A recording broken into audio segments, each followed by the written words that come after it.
¿verdad? Qué interesante y qué importante. ¿Qué tal? ¿Me escuchan bien? A ver, sí, me logran escuchar, ¿verdad? Muy buenos días, qué importante. Y bueno, me imagino que también, bueno, ahora voy a compartir eh, unas, unas diapositivas. No sé si el administrador del canal del aula me permite compartir, necesito permiso para compartir. Mientras tanto, les digo, muchachos, que sí, que pongan mucha, espero que hayan puesto mucha atención gracias a lo que le has dicho, a las palabras que han escuchado, ¿no? Porque nosotros, por ejemplo, los docentes que hemos ya pasado también por aulas, conocemos el camino que ustedes van a recorrer y la verdad que es un camino hermoso. No se lo pierdan, no se lo pierdan por nada, por nada.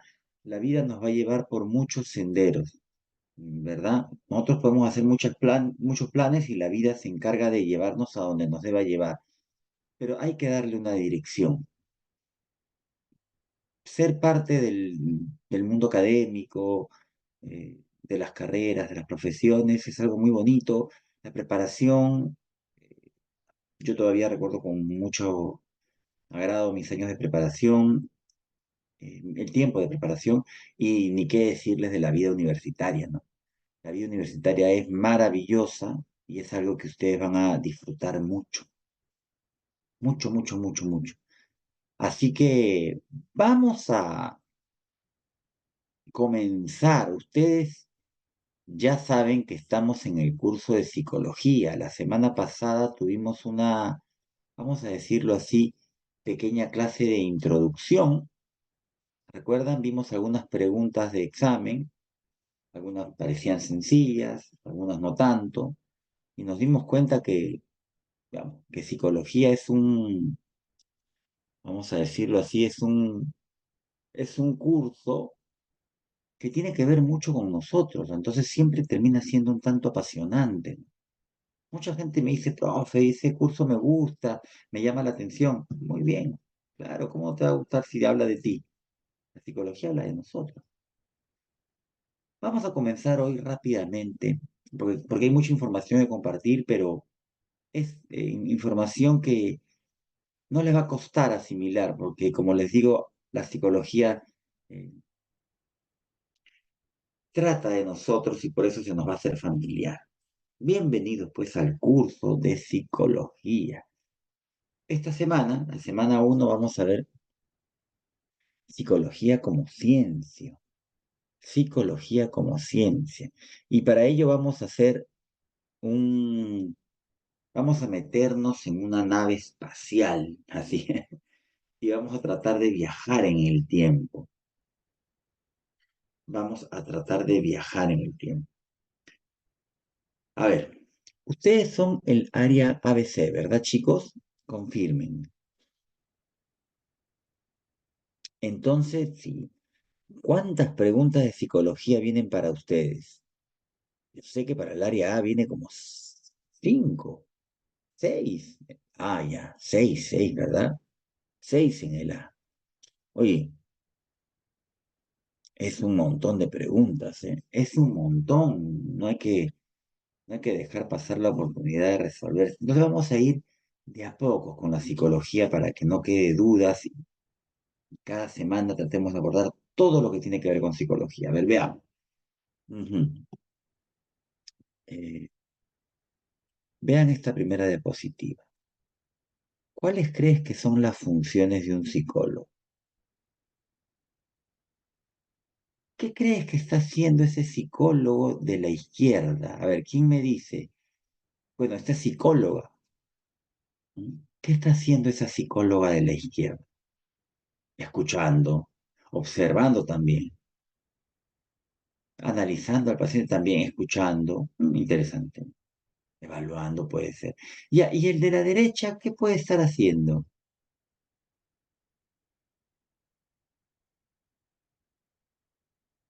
Describiendo.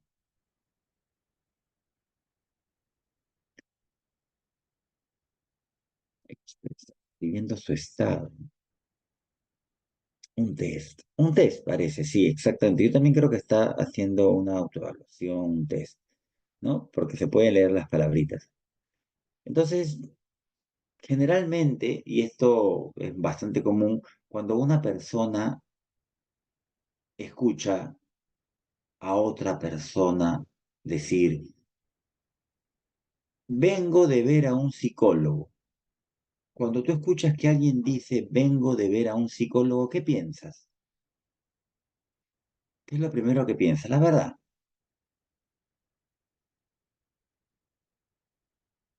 que estás loco, que tendrá algún problema, que tiene plata, ok, que la está pasando mal, que está pasando por alguna situación complicada. Podría ser también que tiene un problema y necesita ayuda. Hay un problema. Que tiene plata por dos, dice Milet. Se repite el tema de los problemas, momentos difíciles, ¿no? Y por eso uno va al psicólogo. Es un lujo. Y sí, ¿no? Nosotros, nuestra sociedad, chicos, no está muy acostumbrada a ir al psicólogo. Están cambiando las cosas, ¿no?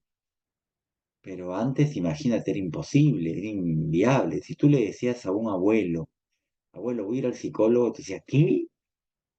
Tómate un trago con tu amigo, ¿cómo vas a ir al psicólogo? No, no, no, eso es para loco. Y muchos hemos heredado esa manera de pensar. Las cosas han ido cambiando, ¿no? Si tú le decías también a tu abuelo, papá, abuelo, voy a ir al nutricionista, nutricionista. Tu abuela toda la vida comió saludable, comió lo que nos daba la tierra y nunca tuvo que ir donde esos doctores. En fin, las cosas cambian, ¿no? Ahora hay especialistas en distintas áreas. Y eso está bueno, eso está bueno. No todo se lo puedo contar a mi mejor amigo. eh, a veces necesito asesoría, por no decir ayuda, especializada.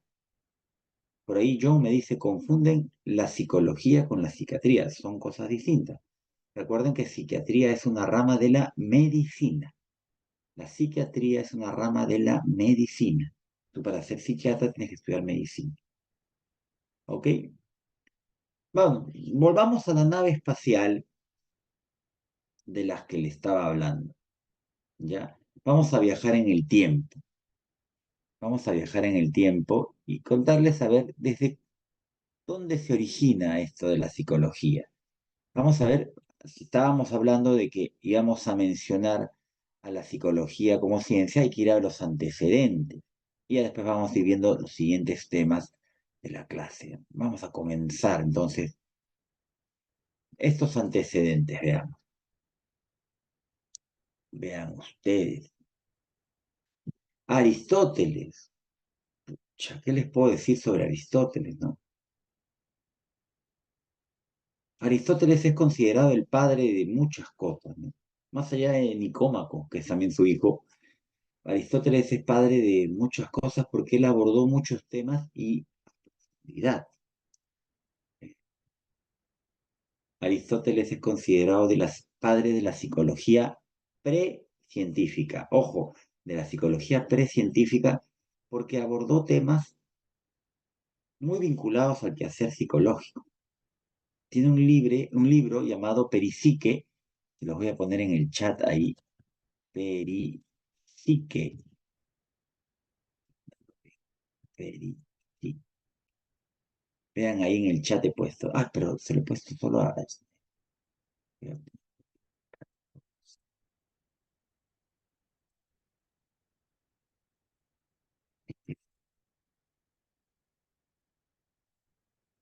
Peri... Ahí en el chat se puede ver. Ese es un libro de Aristóteles donde aborda temas vinculados al quehacer psicológico, ¿no?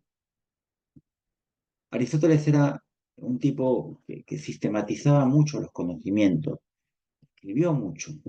Gran parte o una parte de su obra se perdió con el tiempo, pero mucho quedó, mucho quedó.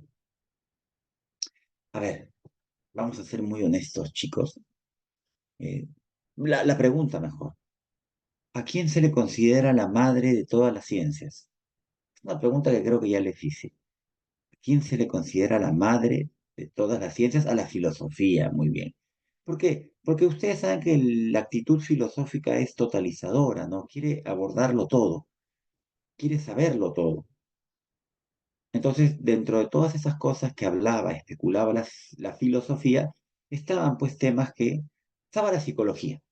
Entonces, si hacemos un recuento de grandes filósofos que han hablado de temas profundos, pues Aristóteles, después, bueno, ya pasando muchos años, está René Descartes también, que interesaba ver esto que era la mente, ¿no? El alma, porque psicología hereda un poco ese nombre, ahora lo vamos a ver, ¿no? John Locke, que estableció que el conocimiento humano pasaba mucho por la práctica, ¿no? Por la experiencia, ¿no? Ustedes conocen John Locke, el empirista, o también lo van a ir viendo poco a poco. Hasta ahí, filósofo. Después, acá a la derecha dice frenología. Joseph Gall fue un científico que trató de mapear el cerebro humano y establecer que en distintas partes del cerebro se encontraban el accionar de distintas funciones del ser humano, ¿no? O sea, eso fue un bonito intento o un bonito avance, ¿no? Si bien ya con el tiempo se demostró que el mapeo que hizo Joseph Gall realmente no se circunscribe a áreas específicas que desarrollan ciertas funciones, porque como ustedes verán, acérquense a la pantalla y verán que ese cerebro o ese mapeo que hizo Joseph Gall abordaba partes, pues, del cráneo donde ni siquiera hay cerebro. O sea, no tenemos cerebro detrás de los globos oculares, ¿no? Un poquito más arriba, hasta tu ceja habrá cerebro, pero bueno, fue un buen intento, ¿no? Mapear, que hoy sí ya con los avances de las neurociencias se conoce mejor, ¿no? Y los psicofísicos, ¿no? Que realizaban muchos experimentos, o sea, presencias de estímulos físicos, como que te prendan una luz o un sonido, para ver cómo reaccionaban, ¿no? A ellos ya se les considera antecedentes inmediatos de los orígenes de la psicología. Digamos que en una nave espacial estamos haciendo un viaje muy rápido, pero vamos a detener nuestra nave que está viajando en el tiempo y específicamente vamos a llegar a un año. Vean allá a la derecha, 1879. Ojo que esta nave que está viajando en el tiempo ha retrocedido 145 años y se ha detenido en ese año, pero ¿en qué lugar? ¿Dónde, dónde trabajaba Wilhelm Wundt? Ahí falta una L, es Wilhelm Wundt, en Alemania. ¿Y en qué ciudad? En Leipzig, muy bien, en la ciudad de Leipzig. ¿Qué pasó en ese año? Pues Wilhelm Wundt funda o crea un primer laboratorio de psicología, ¿no? Una psicología experimental. Es, claro,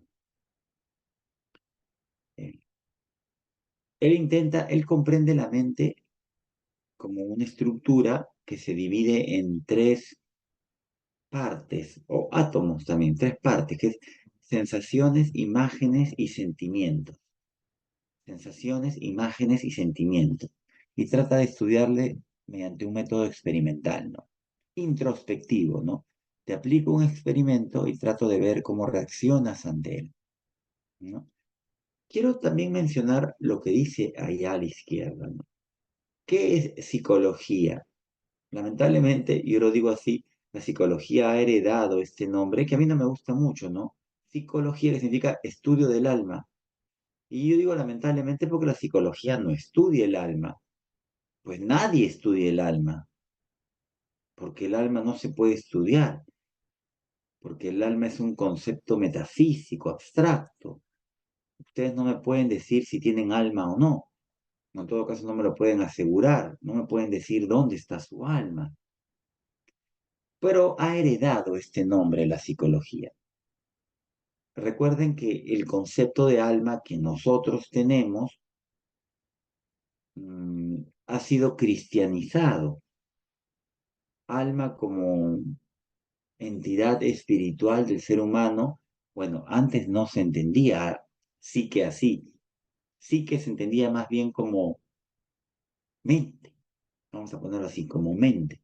Entonces, la psicología, la palabra psicología se entendía antes como estudio de la mente, por así decirlo, no estudio del alma.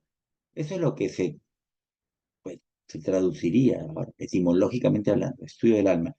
Pero, vaya, nadie, nadie puede estudiar el alma, ¿no? Se ha intentado, ¿no? Se ha intentado, pero es un concepto muy abstracto, ¿no? No estudia el alma, la psicología. Tiene ese nombre, pero no estudia necesariamente el alma, ¿ok?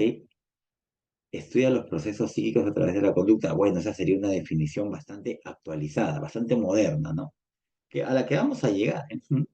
Bueno, Wilhelm Wundt crea este laboratorio. Entonces, lo importante de este año, observen, es que ese año, y hay que entenderlo así, nace la psicología como ciencia. ¿Ok? Nace la psicología como ciencia. Y eso está bueno. Digamos que podemos decir que la psicología tiene 145 años. Tuve la suerte de visitar ese laboratorio. Me fui hasta Leipzig, Alemania, y visité el laboratorio de Wilhelm Wundt, que ahora es entenderán ustedes que ahora ya no es un laboratorio, es un museo. No es un museo puerta abierta al público, pero es un museo universitario, por así decirlo, ¿no? Están las instalaciones, para mí también fue, cuando ingresemos nos lleva. Bueno, yo confieso que fui por mi cuenta, ¿no? Fui por mi cuenta. Aunque, para ser sincero, para entrar a este laboratorio, que es un museo, tienes que mandar una carta desde tu universidad de procedencia hacia la universidad de destino, que es la Universidad de Leipzig, porque el laboratorio le pertenece a la Universidad de Leipzig, que era donde trabajaba Wilhelm Wundt. Pero muy interesante, pude tomar un montón de fotos y encontré un montón de libros, de tratados, ¿no? Y yo le dije al administrador, al director general académico ahí, ¿no? Este Wundt leía bastante. Y me dijo, no, estos no son los libros que Wundt leyó, estos son los libros o los tratados que Wundt escribió. O sea, ese Wundt escribió un montón. Era muy trabajo, era muy chamba. Profe, ¿usted habla alemán? Ich spreche kein Deutsch. Yo de alemán mucho no sé. Eh, yo de alemán poco, pero lo que hacía era conversar en inglés, ¿no? De alemán solo aprendí esa frase que significa yo no entiendo mucho de alemán. Fue todo en inglés, más sencillo. El alemán no, no sé si es tan complicado, pero partir de cero es complicado. Raro el idioma alemán. Muy rudo también, ¿no? Muy tosco. Ujú. Eran épocas en las que todavía no estaba yo trabajando en Savia, vale decir, ¿no? Todavía no estaba trabajando en Savia, pero fue hace poco. Llévenos. Bueno, no sé, no creo que todos ustedes vayan a estudiar psicología. Algunos de ustedes sí. Probablemente muchas chicas, ¿no? Psicología, ustedes saben que es una carrera que predomina en la población femenina. Digamos que un 70 o hasta un 80% de la población estudiantil de psicología son chicas. Mucha vocación de servicio las chicas, ¿no? Qué interesante, interesante. Ok, ahora, el chisme, dice Jeremy, y la verdad, yo creo que es más vocación de servicio, porque no todos los psicólogos, ahora vamos a ver, se dedican a escuchar a las personas. Otros hacen, digamos, otras cosas. Pero ahora vamos a ver. Ahora, al nacer la psicología como ciencia, empiezan a, vamos a decirlo así, a gestionarse escuelas psicológicas. Escuelas, entiéndase, eh, como corrientes psicológicas, ¿ya? Como corrientes psicológicas que van a darle forma a la psicología como ciencia a nivel teórico. La primera es pues el estructuralismo. Ese señor que ven ahí, Edward Lee Titchener, fue alumno de Wundt, fue alumno de Wilhelm Wundt, alumno y asistente. Tanto Wundt como Titchener consideraban que la mente era una estructura, por eso a esta escuela se le conoce como estructuralismo. ¿Qué método utilizaban? La introspección, ¿no? Introspección es mirar hacia adentro, porque te aplicaba un experimento y tú decías qué era lo que estabas sintiendo o experimentando, por eso se llama introspección. ¿Y cuál es el gran aporte del estructuralismo? Que con esta escuela nace la psicología como ciencia. Este señor, Edward Lee Titchener, después viaja a Estados Unidos. Recuerden que estamos en Alemania. Viaja a Estados Unidos y trata de explicar y convencer a los gringos lo que estaban haciendo en Alemania. Y los gringos, la verdad, mucho caso no le hicieron porque decían, ¿qué es la mente o qué es la conciencia? Una estructura, ok, es algo, ok, y a mí qué me importa, ¿no? Los gringos son más prácticos, no les interesa saber qué es algo, sino qué uso le pueden dar, qué provecho pueden sacar. Bueno, y los gringos entienden que, a ver, más que saber qué es la conciencia, es una estructura, digamos, cómo funciona, por eso nace el funcionalismo. ¿Cómo funciona la conciencia? ¿Cuál es su función? Eso nos interesa para saber qué provecho podemos sacarle. Por eso es como verán, dice ahí que el funcionalismo trata de sacarle un sentido utilitario a la psicología. Y entonces se pone muy de moda la construcción de test o pruebas. Pruebas para medir la inteligencia, pruebas para medir la personalidad. Uf, es una época, el funcionalismo, finales del siglo XIX e inicios del siglo XX, donde se construyen muchas pruebas. A esta rama de la psicología se le va a llamar psicometría. Psicometría es una mezcla entre psicología y estadística. Se construye una prueba que te arroja puntajes que se ha encargado de la medición de algún tema, pues en este caso psicológico, ¿no? Como le dije, inteligencia, en fin. Entonces por ahí va. Los gringos más prácticos, ¿no? Al gringo no le interesa qué es, sino para qué sirve, funciona, cuál es la función. A ver, eso estaba pasando en Estados Unidos. En Rusia tenemos la reflexología. Ahí tenemos al gran Iván Pavlov, que estaba haciendo un experimento.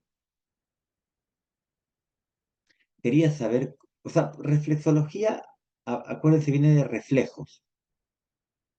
La presencia de un estímulo va a hacer que haya una respuesta, un reflejo, por así decir.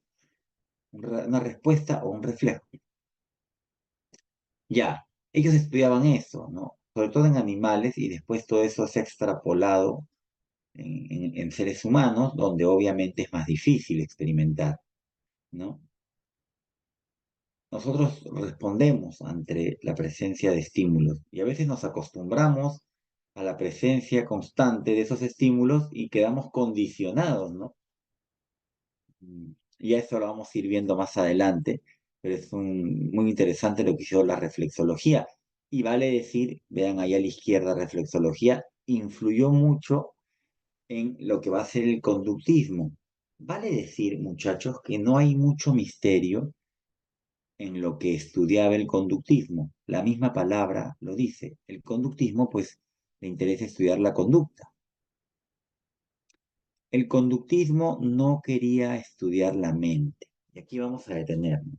Ahí está John Watson, vamos a decirlo así, el padre del conductismo. Un tipo muy objetivo y él en su discurso, porque él accedió a la presidencia de la Asociación Americana de Psicología en 1913, Él en su discurso inaugural a su gestión, él dice, ¿no? Voy a hacer todos los intentos posibles para desterrar de una vez por todas de la psicología la palabra mente, la palabra conciencia. ¿Por qué? Porque él decía, si nosotros tratamos de estudiar la mente, la conciencia, la psicología va a perder rigurosidad científica. Dejémosle la mente, la conciencia a los filósofos. Nosotros estudiemos lo único que puede ser realmente experimental. ¿Qué cosa? La conducta. Porque la conducta se puede observar. Yo puedo sacar conclusiones mediante el estudio de la conducta, no de la mente, porque yo no te puedo preguntar a ti, yo no puedo saber qué estás pensando. Y si te pregunto, me puedes mentir, pero la conducta es más objetiva. Entonces el conductismo estaba reñido, peleado con cualquier método que se acercara o intentara estudiar eh, la mente o la conciencia, o sea, el estructuralismo, todas esas. No, no, no. El conductismo solamente quería estudiar la conducta porque se puede medir, se puede observar, como dice acertadamente Celeste. ¿Qué es lo bueno del conductismo? Que eran tan rigurosos, científicamente hablando, que esto fortaleció la psicología como una ciencia. A ver, ¿a qué se refiere con crítica a la introspección? Introspección, ¿qué significa? A ver, ¿quién me puede decir? Lo he dicho. ¿Qué significa introspección?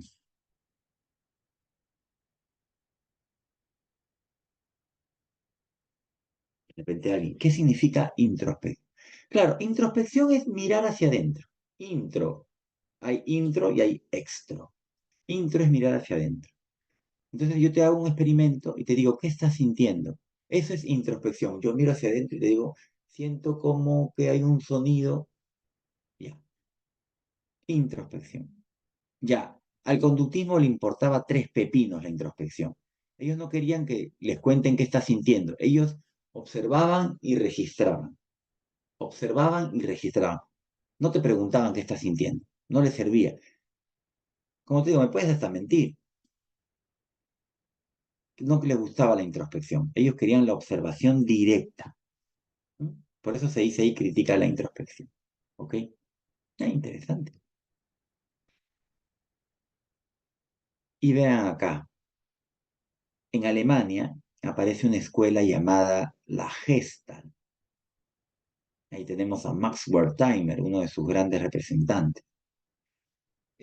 Esta escuela es muy interesante porque esta escuela, alejada del conductismo norteamericano, se acerca más a lo que son procesos mentales y empiezan a estudiar temas vinculados a la mentalidad. Por ejemplo, la percepción. La percepción es, vamos a verlo nosotros más adelante en una clase, la percepción es la manera como una persona eh, interpreta las cosas, el mundo. Ya, pero eso es muy mental. Y eso lo estudió la Gesta. Y lo estudió a profundidad. Y es más, fue pregunta de examen de admisión de San Marcos hace unos cuantos años. ¿Cuál fue la escuela que abordó el estudio de la percepción a profundidad, no? Y era la respuesta era la Gesta o la Gestalt. Aprendizaje por insight es un tipo de aprendizaje por reestructuración mental que vamos a estudiar más adelante, ¿no? Estamos haciendo un viaje. Para esto estamos en los años 20, los años 30, ya del siglo XX. Estamos en 1930, 1935. Y tenemos también aquí, pues, el psicoanálisis, ¿no? Y tenemos ahí al gran Sigmund Freud. Sigmund Freud, ¿qué les puedo decir, no? Un personaje que aparece con notoriedad ya en el siglo XX, y desde inicios del siglo XX, y ya cada vez más y más, ¿no? A él sí le interesaba mucho estudiar la mente, pero las partes más profundas de la mente. ¿Cuál es la parte más profunda de la mente? ¿Quién me puede decir?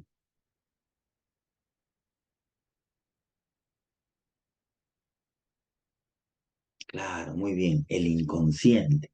Por eso ahí a la derecha dice estudio del inconsciente. O sea, de aquella mente tan profunda que ni siquiera se da cuenta uno. El ello, el yo y el super yo, ¿no? Ahí contestando una pregunta o un mensaje que me mandan por interno. Distintas partes de la mente, de la personalidad, pero sobre todo a él le interesaba lo más profundo, el inconsciente, ¿no? Al cual recargó de mucha connotación sexual. No necesariamente lo sexual significa el acto sexual, la relación sexual, el coito. Sexual no es solo eso. Para Freud era mucho más complejo que era la energía libidinal que había en el ser humano, que era el motor en gran parte de lo que era la personalidad del ser humano. Pero algo que tenemos que agradecerle al psicoanálisis, sobre todo nosotros los psicólogos, es que con Freud nace lo que es la psicoterapia. A ver, acá tenemos que detenernos, chicos. Eh, Hasta aquí, antes de hablar de Freud, en ningún momento se nos había ocurrido mencionar o relacionar la salud mental del paciente con la labor del psicólogo. No, no, todo era experimentación, conducta, mente. Recién ese paradigma de psicólogo como persona que ayuda a un paciente en su salud mental, eso nace con Freud, muchachos. Bueno, los test, mi querida Milene, sí nacen desde la época de vamos a retroceder incluso. Mira, Milene, mira acá funcionalismo. ¿Qué dice en la última parte? Uso de test.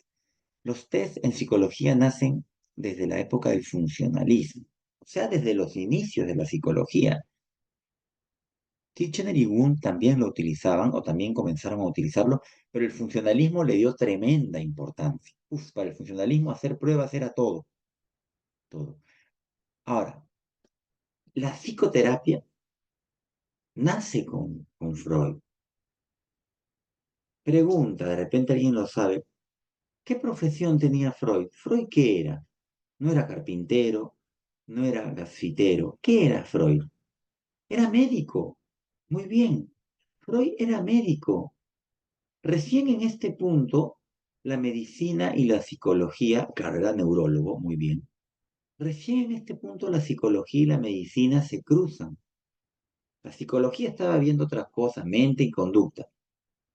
Pero esto de ayudar a pacientes, que lo comparte la medicina con muchos psicólogos, psicología, esto es gracias a Freud, porque Freud empieza a darse cuenta que gran parte de la salud de una persona, la salud en general, depende de su salud mental.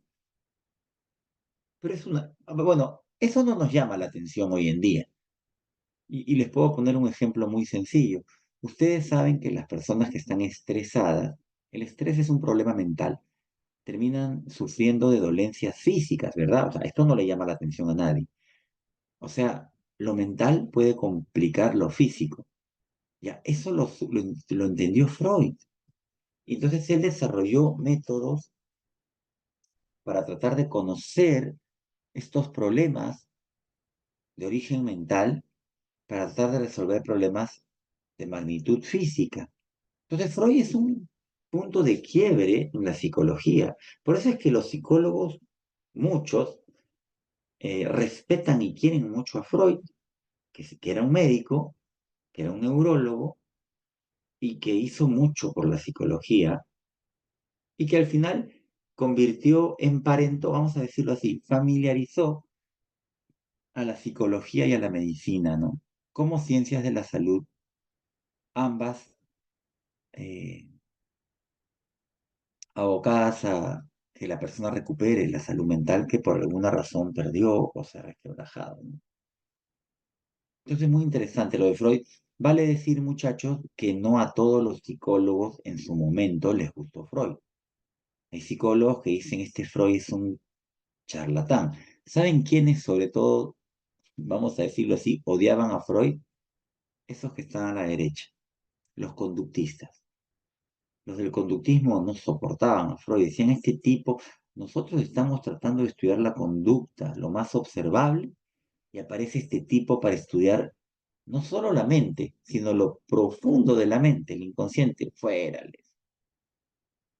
está loco ese. Sí, no lo querían. Decían, te llamas Freud, se escribe Freud, pero eres un fraude. Freud tenía sus haters. Eres un fraude, no eres Freud, eres un fraude. Le decía. Sí, muy duro. No, ojo, ya vamos a darnos cuenta, chicos, que estas son, vamos a decirlo, vean ahí, escuelas psicológicas. ¿Qué significa? Que estos fueron el cuerpo teórico de la psicología.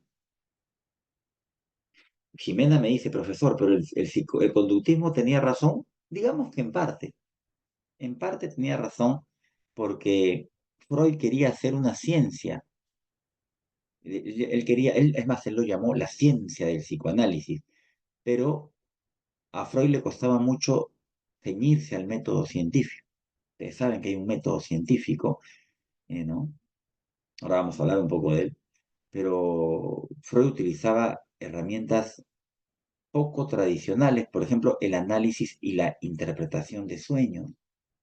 El lenguaje onírico de las ensoñaciones para Freud era muy importante. Y la verdad, no es nada que a Freud se le ocurrió. Freud ya sabe que durante mucho tiempo, durante miles de años, el ser humano le ha puesto cierta atención a sus sueños, ¿ok? Pero Freud entendió que había que prestarle más atención y tratar de sistematizar un método que nos ayude a interpretar los sueños, ¿no? Es muy interesante, la verdad. Mm, muy interesante. Milene, gracias por la pregunta, me pregunta, ¿a qué se refiere que le dio importancia a la experiencia, a la gesta? Milene, discúlpame, ¿dónde dice eso? O sea, quiero... oh, ya, pensé que decía acá en algún punto. Miren, la experiencia siempre es importante. Experiencia se refiere como a la práctica, ¿ya? Experiencia no se refiere a los años vividos. Cuando hablamos de conocimiento, experiencia es práctica, práctica. Y no solo la gestan, sino en gran parte de las escuelas psicológicas le prestaron mucha atención a la experiencia, a la práctica, a lo que vive el ser humano, a la experiencia sensible. Entonces, siempre es importante, ¿no? La filosofía, digamos, aborda el conocimiento desde la especulación, desde la reflexión. No, la psicología más es desde la experiencia, ¿no? Es algo que se va a compartir en muchas escuelas y sobre todo también en la Gestalt, a la que le vamos a dedicar también una clase más adelante. Recuerden que esto es como estamos haciendo una revisión histórica. Freud muere entre el 23 y el 24 de septiembre de 1939, escapando del Tercer Reich, ¿no? De todo lo que generó la Segunda Guerra Mundial. Y porque Freud era judío, ¿no? Por ahí Dana me pregunta, profesor, ¿Kohler también está en la Gestalt? Claro, Max Wertheimer, Wolfgang Kohler, Kurt Kafka son grandes representantes de la escuela Gestalt, claro que sí. ¿Hay otra forma de llamar a la escuela Gestalt? Me pregunta. Gestalt, o también le dicen gestáltica o gestáltica. Recuerden que Gestalt es una palabra alemana que significa forma o configuración.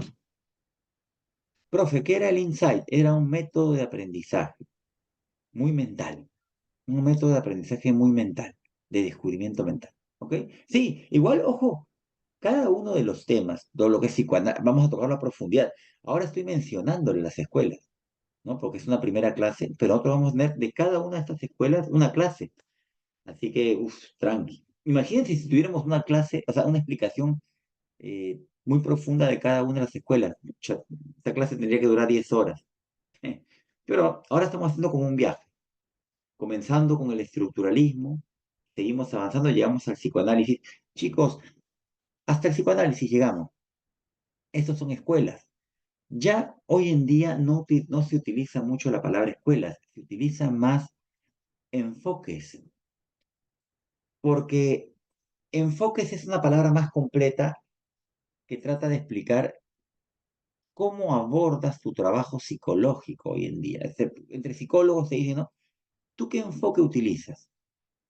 O sea, tu práctica profesional está basada en la teoría y en el uso de herramientas, sobre todo de qué cuerpo teórico. Por ejemplo, los que dicen, como verán ahí a la izquierda, psicodinámico, son los que están basados en el psicoanálisis freudiano. Vean ahí, impulsos y conflictos inconscientes.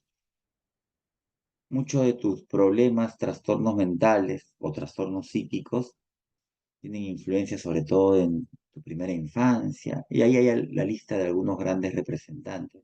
Karen Horney, Eric Fromm, Alfred Adler.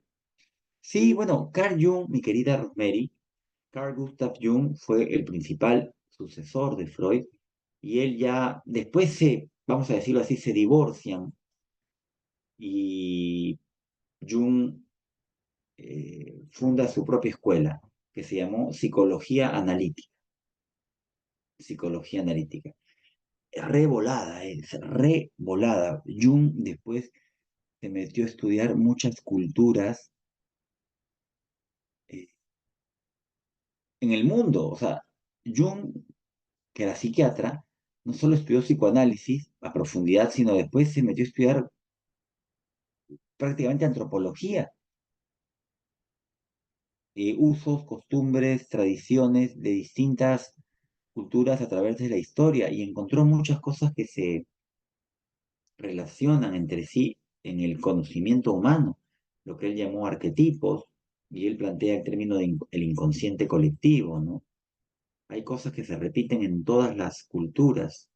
Ya para esto Freud le dijo, ya, hasta ahí no llego, loco, hasta ver, le dijo, ya tú te volviste un chamán, eso no me interesa, le dijo Freud. Pero muy interesante lo de Jung porque Jung viajó por todo el mundo, estudió a profundidad muchas culturas y ya a Jung lo van a ver seguramente ya en la universidad. Ya a nivel preuniversitario de Jung se menciona poco, pero vamos a mencionar algunas cosas de él interesantes. Por ahí Snyder me pregunta, profe, ¿algunos consideran que psicodinámico es igual a psicoanálisis? Te digo algo, Snyder y queridos muchachos. Escuela psicoanalítica, psicoanálisis, ya como marco teórico, Freud, psicoanálisis Freud. Ahora, todo lo que siguió después de Freud, pero que sigue su línea, se le considera enfoque psicodinámico. Digamos que es una manera más actualizada eh, de llamar a el psicoanálisis, ¿no? Enfoque psicodinámico que ya no tiene solo lo que propuso Freud, que en gran parte sí, sino también lo que proponen nuevos psicoanalistas, ¿no? Como por ejemplo Eric Fromm o el mismo Adler, ¿no? Que ya le quitan un poco la connotación sexual o tan sexualizada que Freud tenía y también, como dice ahí, pueden ver, también hay otros factores sociales que repercuten en la conducta, ¿ok? A la derecha podrán ver que dice conductista, ¿no? A ver, no hay mucho misterio. ¿En qué se basan los conductistas? En el gran cuerpo de conocimientos que creó la escuela conductista y que sobre todo ellos abordan los problemas psicológicos en su trabajo. O sea, ellos trabajan en apuntar a modificar conductas. Cuando uno quiere modificar una conducta es porque quiere modificar una conducta no deseada, ¿no? No voy a modificar conductas deseadas mediante técnicas conductistas. Ahí hay grandes exponentes, ¿no? Skinner, Wolf, Hans Eysenck, en fin, entre otros grandes conductistas. Neoconductista es lo mismo que neoconductista. A ver, los neoconductistas son los conductistas más modernos, ya no tan radicales como Watson. Miren, retrocedamos. Miren este conductista de la derecha, Watson. Watson asume la presidencia de la Asociación Americana de Psicología en 1913, o sea, hace más de 110 años. Estamos hablando de un tipo de hace muchos años. Él era conductista y fundador del conductismo, ¿no? Pero ya aparecen nuevos conductistas. Este señor Watson era muy radical, conducta o nada. Listo. Tú le decías la mente, te decía, olvídate de eso, la mente es como una caja negra que no puede ser estudiada. Ya los nuevos conductistas no son tan radicales, son más flexibles. El neoconductismo, que me pregunta Juliana, el neoconductismo ya reconoce, vamos a decirlo así, reconoce la existencia de lo que es la mente, ¿no? La conciencia. Igual no es su campo de estudio ni de acción, pero reconoce la existencia. O sea, ya no podemos negar que algo pasa aquí, ¿no? Entonces eso es ya más neoconductista, a la pregunta de Julianita. Veamos otros enfoques psicológicos. Miren aquí. Aquí ya estamos en 1950, 1960. El humanismo. Ellos se autodenominaron la tercera fuerza psicológica. Ellos decían, psicoanálisis y conductismo, las dos primeras fuerzas psicológicas. El humanismo se autodenominó, lo que vale decir que se autodenominó, la tercera fuerza psicológica. ¿Qué decían ellos? Mal el psicoanálisis porque solo estudia al ser humano desde su rama patológica, o sea, solo quiere ver los problemas mentales. Y eso no está tan chévere porque hay gente que no tiene problemas mentales. Yo les pregunto algo a ustedes, chicos. Si una persona no tiene un problema mental, digamos, ¿para qué iría un psicólogo? ¿Para qué una persona normal o que está bien podría ir a un psicólogo si está bien?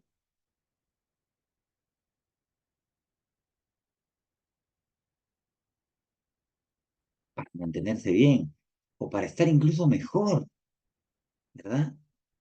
Claro, claro, me pregunta por ahí, ¿y qué es estar bien, no? Digamos que todo estable, ¿no? Aparentemente ningún problema que me limite, me haga perder productividad. Entonces, yo me siento bien. Entonces, ¿qué hago? Bueno, el humanismo dijo, la psicología no debe ser empleada solamente para ver el lado bah, patológico del ser humano. El ser humano es un ser que se orienta hacia su autorrealización. Es una palabra que le gusta mucho a los humanistas, hacia su autorrealización. Y al humanista también no le gustaba mucho el conductismo, porque decía, estos conductistas nos ven como ratitas de laboratorio. Uy, perdón. Gracias a los que me dicen salud. A ver, entonces volvamos. El humanismo, gracias. El humanismo no le gustaba mucho el conductismo. No somos ratas observables. No me puedes meter en un laboratorio para observar mi conducta. El ser humano se desarrolla libremente, buscando un sentido de vida y se orienta hacia la autorrealización. Va, bacán. Vamos a ver también, vamos a tener una clase donde abordemos lo bonito del humanismo. Además, en dos clases. Algunos representantes, Abraham Maslow, Carl Rogers, Murray, McClellan, en fin. Después aparece otro enfoque, vean, cognitivista. Cuando tú veas la palabra cognitivista, no te asustes. Cognitivo viene de una raíz cognoscere que está emparentado con conocimiento. Nosotros tenemos, Víctor Frank también humanista, sí, Víctor Frank también podemos acercarlo al humanismo y a la logoterapia existencial. Ya lo vas a ver en la universidad. A ver, cuando tengan alguna pregunta, pueden comentarlo abiertamente en el chat, no solamente a mí, para que todos sus compañeros vean y no hay problema, ¿eh? Ya saben. Entonces, ¿qué era la psicología cognitiva? Eh, es un enfoque que trata de estudiar. Estos señores sí abiertamente dijeron al conductismo fuera, ¿no? Sí entendemos que hay procesos cognitivos, que son tipos de procesos mentales que nos ayudan a entender, a comprender el mundo, a elaborar conocimiento. Y sí, hay conducta, pero la conducta está mediada o lo que precede a la conducta es los procesos mentales, los procesos cognitivos. Y ahí tienen algunos, ¿no? Percepción, atención, memoria, pensamiento. ¿Para qué sirve la cognición, esta capacidad mental? Para comprender el mundo. Y miren los representantes que hay ahí. ¿Ah? Jean Piaget, Bandura, Jerome Brunner, David Ausubel, grandes representantes de la psicología cognitiva que algunos llaman la cuarta fuerza psicológica. Bueno, está bien. Y vamos a ver ahora otro enfoque que a mí me gusta también, muy interesante, el enfoque biopsicológico, que es una mezcla de psicología y neurociencias, que gracias al avance de las neurociencias hoy se puede entender, se puede comprender, se puede saber gran parte de las capacidades que tiene el ser humano eh, desde un punto biológico. Por ahí Andreita me pregunta, profe, ¿cuál es la diferencia entre Maslow y Rogers? Bueno, son dos personas diferentes, obviamente, ¿no? Son dos personas diferentes, pero más que diferencia, ¿en qué se parecen? En que ambos grandes representantes del humanismo coinciden en que el ser humano tenían una visión optimista del ser humano y que se orienta hacia la búsqueda de su bienestar, ¿no? O también llamado autorrealización, o también lo llaman autoactualización. Y sus diferencias las vamos a ver yendo poco a poco. Rogers es uno de los mejores psicoterapeutas que hay. Maslow era más teórico. Maslow no hacía tanto psicoterapia. Rogers era un gran psicoterapeuta. Tremendo, de los tres más importantes quizá de la historia de la psicología. ¿Eh? Ya, ahí está. Alexander Luria, Damasio, eh, Pedro Cabanillas, ¿no? Pedro Ortiz Cabanillas, grandes biopsicólogos que tratan de entender la psicología desde el funcionamiento del sistema nervioso. ¿No? Esto es muy interesante también, ya gracias a que han avanzado las neurociencias. Hoy en día, si tuviéramos que tratar de entender qué es la psicología, pues que a nadie se le atreva a decir que es una ciencia que estudia el alma, no. Aquí podría haber una buena definición. Ciencia que estudia los procesos mentales, tanto conscientes como inconscientes, para dejar felices también a los psicoanalistas, y el comportamiento humano, obviamente, ¿no? No el comportamiento animal. Bien, entonces ahí tenemos una definición moderna de lo que es psicología. Profesor, ¿cuáles eran los representantes del enfoque biopsicológico? Me pregunta Moni. Mira, Moni, ahí está. Luria, Damasio, hay otros también. Aparte de Alexander Romanovich, Luria, Damasio, Pedro Ortiz Cabanillas, acá en Perú. Ahí tienes algunos representantes, como podrás ver, ¿ok? Ahora, ya, vamos a lo siguiente, mis queridos alumnos. No te preocupes, Moni. ¿Cuántos de ustedes aquí van a estudiar psicología? A ver, en el chat pongan yo. ¿Cuántos van a estudiar psicología aquí? Yo, me dice Lucianita, Paola, Heidi, Moni, puras señoritas. Bueno, está genial. Predomina la población femenina en la psicología, ¿es verdad?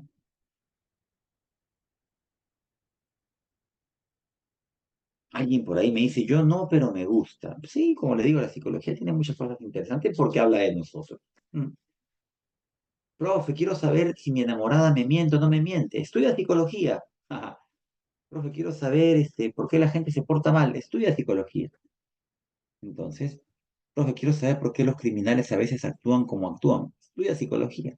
Hay muchas cosas interesantes en la psicología. Se ha puesto muy de moda algunos temas que ahora vamos a mencionar.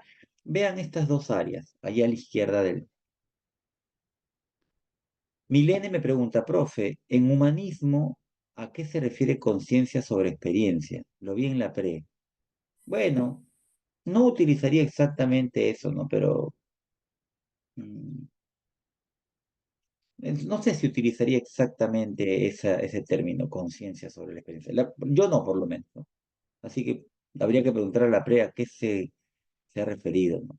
Bueno, pero cualquiera de estos enfoques, eh, a diferencia del psicoanálisis, siempre apelan al lado más consciente del ser humano, ¿no? Solamente el inconsciente es psicoanálisis. Más conscientes sí podrían ser los otros, ¿ok? Veamos acá en el área, perdón, el lado izquierdo.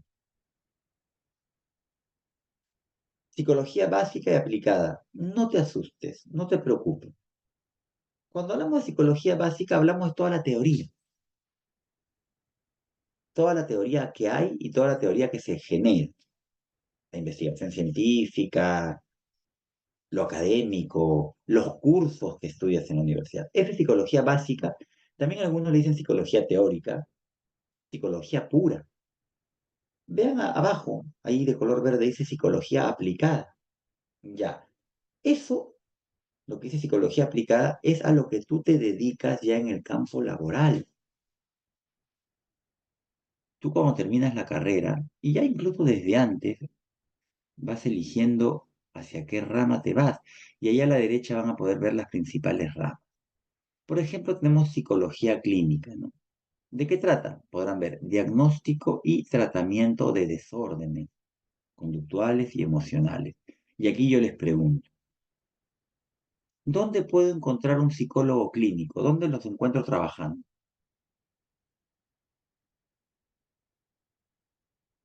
¿Dónde? En hospitales, muy bien. Centros de rehabilitación, ok. Clínicas, centros de salud. Hasta ahí todas buenas respuestas. Centros de salud mental también, clínicas privadas. Pero también hay una cosa, consultorios. Un psicólogo clínico puede tener también bueno, cualquier psicólogo, su consultorio privado. Y la gente va a su consultorio. ¿Qué quiere un psicólogo clínico? Ayudar a recuperar la salud mental que, como les dije al inicio, por alguna razón esta persona eh, ha perdido o se ha resquebrajado. Psicólogo clínico. Trabaja sobre todo uno a uno, ¿no? Face to face, sobre todo trabajos personalizados. También puede haber terapia de pareja, ¿no? De a dos, pero por lo general es trabajo personalizado, uno a uno. A la derecha vas a ver psicólogo educativo. ¿Qué trata de hacer? Está muy relacionado al proceso de enseñanza-aprendizaje. Ayuda al educando en su proceso de aprendizaje. ¿Dónde podemos encontrar psicólogos educativos? En colegios. También puede haber en universidades, en escuelas. En academias también puede haber. En centros educativos, está, con eso englobamos todo. Ahora, yo les digo algo. Hay una ley en nuestro país que obliga a que cada centro educativo tenga un psicólogo educativo.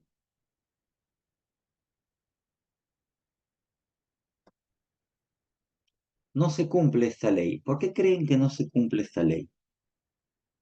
¿Por qué creen que no se cumple la ley de que cada colegio o centro educativo tenga un psicólogo educativo?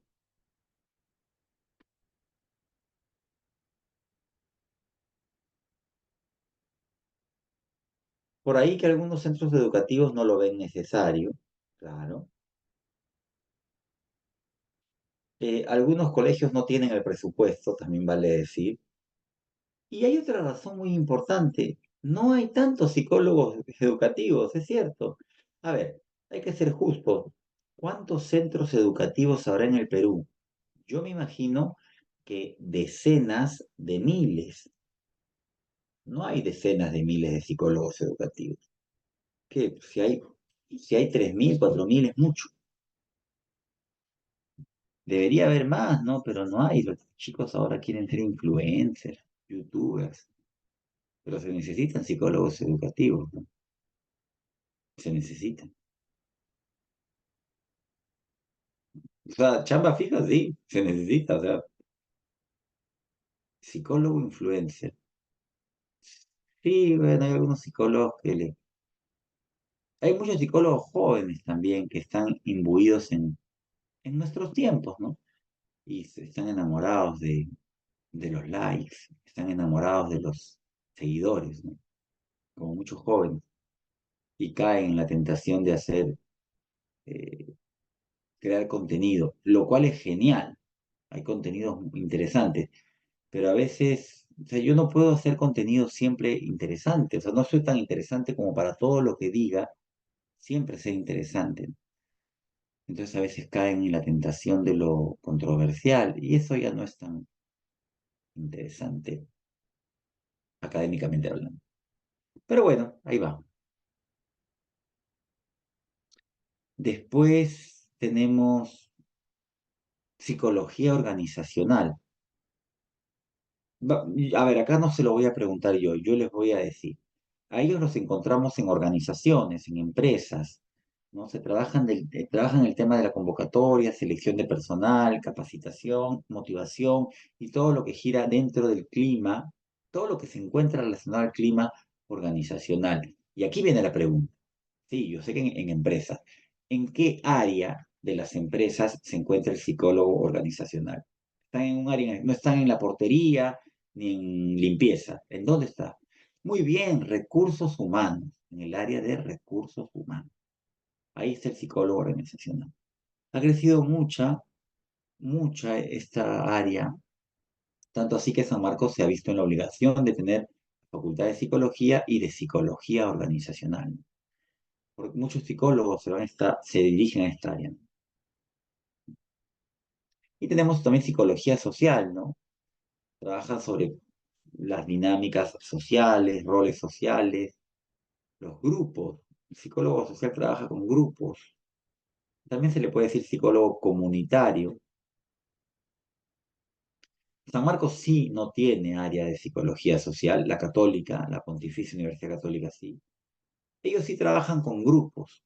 Los puedes encontrar en áreas de bienestar social de las municipalidades, ONGs, trabajan sobre todo temas de prevención y promoción de la salud mental, con grupos.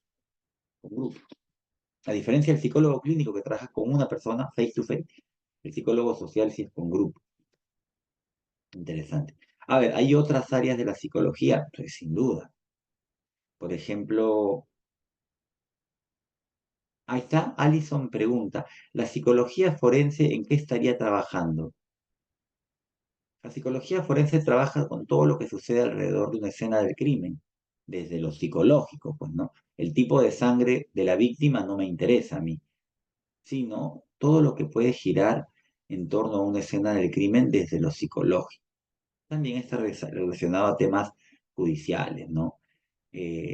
Una chica víctima de violación, las secuelas en una familia eh, que uno de sus miembros de la familia ha sido asesinado. Dentro de la psicología también forense está la psicología criminal, mi estimada Dana, y ahí sí se ve el perfil de los criminales, no solo ve la psicología criminal. Mm. Esas son como ya áreas más específicas. También habrán visto, que es muy interesante, ojo, a la gente le encanta todo esto, ¿no? Está muy de moda ver CSI, Criminal Minds, La Ley y el Orden. Uf, la gente le encanta ver esto, que dista mucho de la realidad, ¿no? En realidad no es tan cinematográfico como sale en esa serie, ¿no? La psicología eh, forense no es tan cinematográfico ni adrenalínica, ¿no? Si ves ahí el psicólogo persiguiendo vecinos, no. Eh, También se ha puesto muy de moda la psicología criminal. Eh, Ha salido pues muchas series de, por ejemplo, Jeffrey Dahmer, Ted Bundy, o sea, entrevistas, casos de asesinos seriales, y a la gente le encanta eso. ¿Por qué? Porque es interesante, sí, porque es interesante. ¿Cómo alguien puede matar a tantas personas? ¿Por qué mata? Es muy interesante, ¿no? Ahora, por ahí Heidi me pregunta, profe, ¿pero en Perú enseñan esas ramas o sí? Un tanto sí. San Marcos tiene una maestría que tiene que ver con temas de seguridad social, ciudadana, donde se abordan temas de delincuencia, psicopatología 1 y 2, los trastornos de la personalidad antisocial, criminalidad, ¿no? Desde el punto de vista estadístico también. Y es importante, se tiene que trabajar, ¿no? Porque cada sociedad, cada contexto tiene sus características. No es lo mismo los asesinos seriales, digamos, en Sudamérica que en Norteamérica. No es lo mismo los mass murder o asesinos masivos, que no es lo mismo que serial, en Sudamérica que en Norteamérica. ¿Cuál es el perfil de un violador? ¿Acaso existe? Parece que no. Pero ¿cuál es el perfil de un asesino serial? Sí existe, identificado. Entonces, todo eso es interesante estudiarlo porque a mí me ayuda a resolver más rápido los casos. Por ejemplo, a ver, a ver cómo se los digo. Cuando una chica muere, no hay mucho problema en nuestro país. O sea, ¿qué hace la policía? Automáticamente van y buscan al novio o al esposo. Y generalmente se resuelve el caso.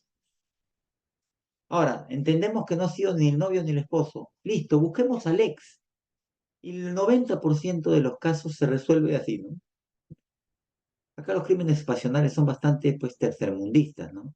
Acá estoy celoso, te mato. Bastante tonto este tipo, ¿no? Por así decirlo. No hay mucho misterio aquí. No es como un asesino serial en Estados Unidos que mata a personas desconocidas, sin razón aparente. Acá los crímenes son más pasionales, más. Entonces no hay mucho misterio, pero el hecho de yo saber dónde se sitúa, cuál es el patrón de asesinos generalmente, los feminicidas, me ayuda a resolver más rápido. Claro, hasta cierto punto muy predecible, diría yo, y es verdad. Y yo digo bastante tonto, ¿no? Porque no sale a cuenta matar a alguien y comerte 20 años de prisión simplemente porque te dijo no quiero estar contigo, ¿no? O porque se fue con otra persona. Pero a ver, explícaselo al asesino, pues ni vuelta que dar. Entonces sí, hay ramas muy interesantes, la psicología forense, la psicología deportiva también está muy de moda ahora, ¿no? Los clubes como Alianza Lima, Universitario, Cristal, la selección peruana de fútbol y los principales clubes tienen psicólogos deportivos. Muy interesante también, ¿no? Seguramente ese Vinicius Junior debe ir al psicólogo ahí en el Real Madrid. El Real Madrid tiene una escuela de psicología deportiva muy interesante, muy interesante, y seguramente va a tratar de ayudar a este muchacho que anda con sus problemas. Para afrontar que Gareca se fue con Chile. Bueno, pues eso tiene que afrontarlo la, la hinchada, ¿no? La hinchada, ¿no? Gareca está bien, Gareca está tranquilo, los jugadores también, porque los jugadores a lo largo de su vida tienen muchos técnicos. Los que se han quedado tristes ha sido la afición, ¿no? Bueno, no pasa nada. Nos dejó estrés postraumático. Tanto así. Bueno, hay otras áreas en psicología, psicología publicitaria, del marketing, en fin.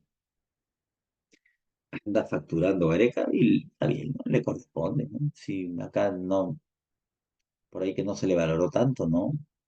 Hablo de la Federación Peruana de Fútbol. Ahora, estas son las áreas. Con la corrupción nunca ganaremos mundial. Y tocando temas difíciles, mi estimado José. Vamos ahora a los métodos. Esto es muy importante, mis queridos alumnos. Los métodos en psicología. A ver, la psicología, eh, como cualquier disciplina, necesita métodos para trabajar, para lo que va a ser su campo aplicativo. ¿Y qué métodos utiliza la psicología? Hay muchos métodos. Acuérdate que método significa camino hacia, o sea, una forma de llegar hacia algo. Eso es método. Y los objetivos de la psicología se deben cumplir con ciertos métodos. Vean ese primer método. Ahí dice método descriptivo. Algunos lo llamaban antes también método observacional, ¿no? ¿Sí? El método descriptivo básicamente es observar y registrar. O sea, tienes que mirar y tienes que anotar. Lo único que yo puedo mirar es la conducta, acuérdense. Yo no puedo mirar lo que tú estás pensando. Jamás. No puedo saber qué estás pensando, ni me interesa saber. El método descriptivo observa y registra. Y en base a esas observaciones ya puede tomar ciertas decisiones. Claro. La mejor manera de observar un fenómeno psicológico es en el lugar donde sucede el fenómeno psicológico.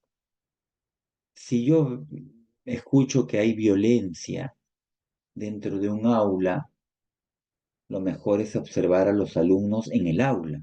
Yo no quiero observarte en el baño, ni en tu casa cuando duermes. Lo mejor es observar la violencia del aula en el aula.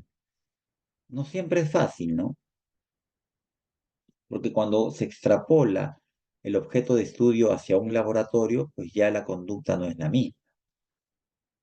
A veces es necesario, pero lo mejor es observaciones, como dicen, naturalistas. ¿A qué se refiere observaciones naturalistas? Observar en el lugar natural donde el sujeto se comporta.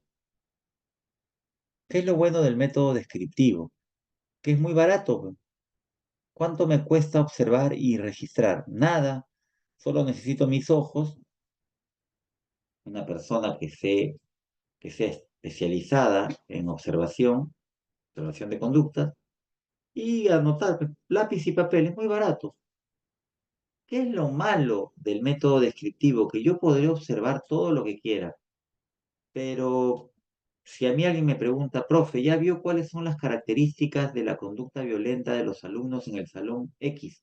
Sí, ya vi, se insultan, se pegan, se lanzan cuadernos, ya. Si alguien me pregunta, profe, ¿y por qué cree que son violentos? Ah, eso sí no tengo la menor idea.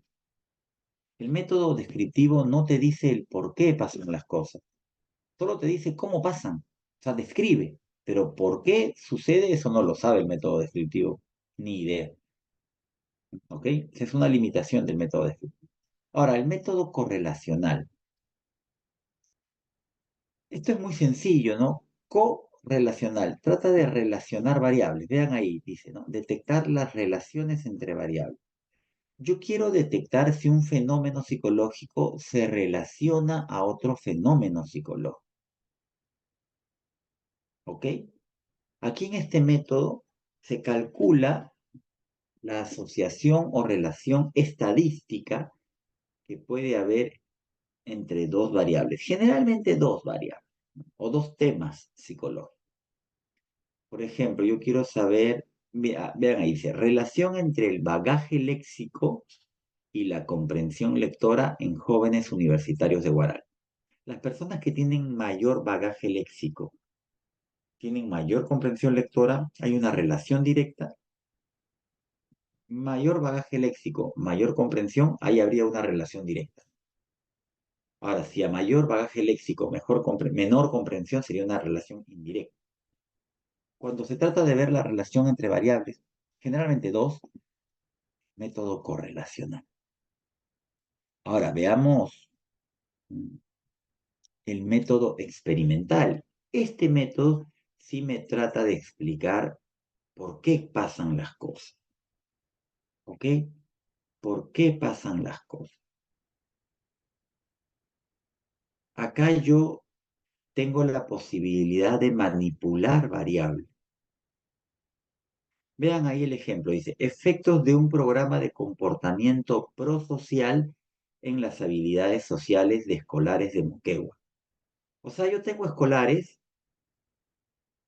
y yo entiendo que tienen ciertas habilidades sociales.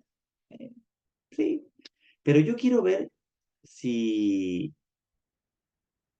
Fátima me pregunta, profe, buenos días, ¿estas diapositivas las compartirá después? Sí, si quieres las comparto, no hay problema. Yo se las paso a su tutora y ella se encarga de compartirlas, no hay ningún problema.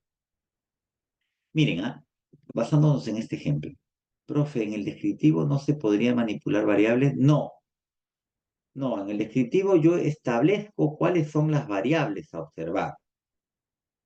Alguien me dice, profe, en el salón X son violentos. Yo establezco, a ver, ¿qué es una conducta violenta?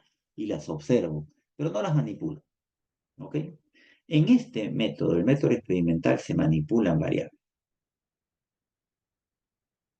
Los chicos o los escolares de Moquegua tienen ciertas habilidades sociales, ¿ok? Pero yo quiero ver si al aplicarle un programa o un taller de habilidades de comportamiento prosocial, o sea, para que sean más sociales, yo quiero ver si después de aplicar este taller se vuelven más sociales. Entonces acá sí estoy aplicando un experimento, por eso era método experimental. A ver, y acá quiero establecer algo. Cuando yo realizo un experimento, digamos que a 100 escolares de Moquegua, yo lo divido en dos grupos, el grupo control y el grupo experimental. Y es muy sencillo. El grupo experimental, vamos a decir, de estos 100, 50 son el grupo experimental. A estos 50 le voy a aplicar el programa o taller de comportamiento prosocial. Y a los otros 50, lo voy a llamar grupo de control, no les voy a aplicar nada. Entonces la pregunta para muchos puede ser, profesor, ¿y si no les va a aplicar nada, para qué los tiene ahí? ¿Quién sabe la respuesta? A ver. Muy bien, Paul, excelente, excelente. Para comparar, yo tengo 100, a ver, yo tengo 100 escolares de Moquegua y les tomo una prueba para ver sus habilidades sociales. Me doy cuenta que los 100 están ahí. Entonces los divido en dos grupos, 50 y 50. A los 50 de acá, grupo control, no les voy a aplicar nada. Y a los 50 de acá, el grupo experimental, les voy a aplicar el programa de comportamiento prosocial. En términos experimentales, ojo, cuando tú le aplicas algo al grupo experimental, eso se le llama aplicarle la variable independiente. Es la variable que yo voy a aplicar al grupo experimental.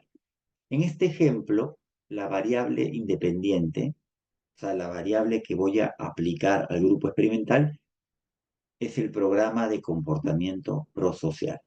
Es lo que voy a aplicar. Profesor, ¿qué voy a aplicar en el grupo control? Nada. ¿Para qué entonces los tengo ahí? Para después comparar. Profesor, y yo veo que ahí dice variable dependiente. ¿Cuál sería la variable dependiente en todo este ejemplo que nos está dando? La variable dependiente es lo que yo quiero ver si cambia después del experimento. Quiero ver si mejoran sus habilidades sociales los chicos del grupo experimental. Ah, ya, esa es la variable dependiente. Yo después de 2 meses que termine el experimento, vuelvo a juntar y a los 100 alumnos, o sea, sumando los 50 del grupo control y los 50 del grupo experimental, los junto y les aplico otra vez una prueba para ver cómo andan sus habilidades sociales. Y me doy cuenta, imagínense, que me doy cuenta que los del grupo control, bueno, no han cambiado nada. Como en ellos no he aplicado ningún experimento, siguen siendo o siguen teniendo las mismas habilidades sociales que tenían al inicio. Pero en el grupo experimental ahora los encuentro con muchas habilidades sociales, ha mejorado. ¿A qué se debe? A que en ellos apliqué un programa, un taller de comportamiento prosocial. Entonces ahí mi experimento toma forma y yo puedo decir, miren, si tú a un grupo de escolares de Moquegua le aplicas un programa de comportamiento social, esto repercute y mejora las habilidades sociales en ellos. Listo, tengo un experimento bastante honesto y que me puede servir de repente para hacer una tesis, no sé. Y así funciona el método experimental. Profe, en el grupo control no se da un efecto placebo, no necesariamente. El efecto placebo se estudia en el grupo experimental, mi estimada Celeste. Porque yo le puedo decir, imagínate que yo, es que ya esto es meternos un poco más, pero imagínate que yo voy a hacer un experimento para ver si cierto medicamento cura a los pacientes con diabetes. Hay un grupo, el grupo control, que no le voy a aplicar nada. Y hay un grupo, el grupo experimental, que le aplico el medicamento. Pero ojo, en ese grupo experimental celeste, si divido en dos subgrupos, pero esto solo lo sé yo, a unos les doy realmente el medicamento y a otros les doy un efecto, o sea, un medicamento placebo, o sea, una sustancia pero que no tiene ningún no, efecto farmacológico reconocido, curativo, ¿no? Eso ya lo trabajo, pero igual tengo que aplicarlo en el grupo experimental, porque en el grupo control no se aplica nada.